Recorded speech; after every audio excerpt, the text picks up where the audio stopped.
This video is about making gears like the ones I use in my Screw Advance box joint jig, but I used exactly the same kind of gears for my wooden router lift also. Normally to have gears go at a right angle to each other you need bevel gears, but these gears are just flat gears and surprisingly they work fairly well going at a right angle.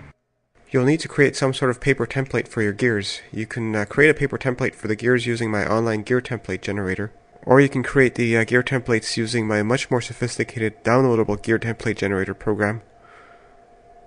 Or if you're using my Screw Advance box joint jig version 2 plans, you can just go into the plans, click where it says templates, scroll down to the right size gear that you want, click on that, and then just print that out. The next step is to cut out the template that you just printed and glue that onto a piece of plywood. You don't need to use a lot of glue. In fact, the less glue you use, the better.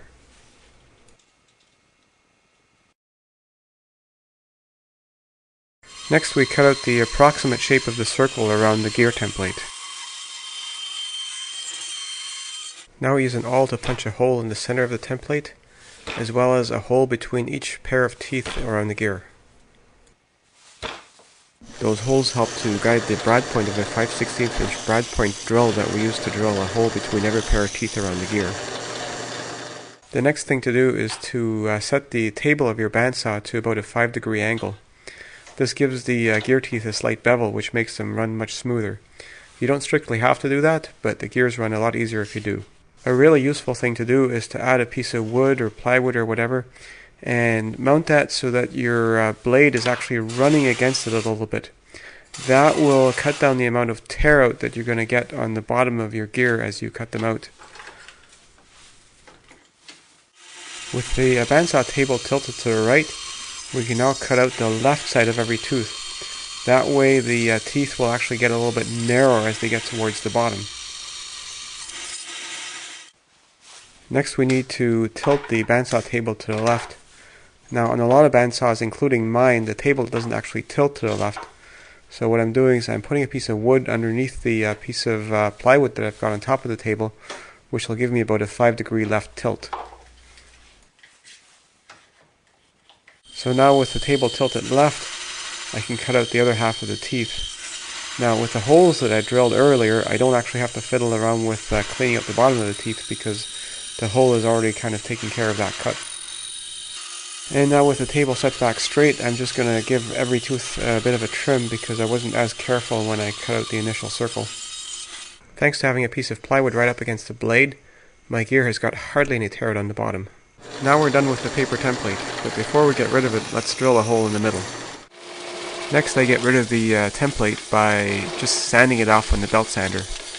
That's a bit messy though because it actually kind of comes off in chunks, so you might want to just scrape it off with a chisel. Alright, so now let's mount that new gear on the box joint jig and see how it works. Sometimes they jam a little bit, but with this one I got pretty lucky and there's really no interference at all.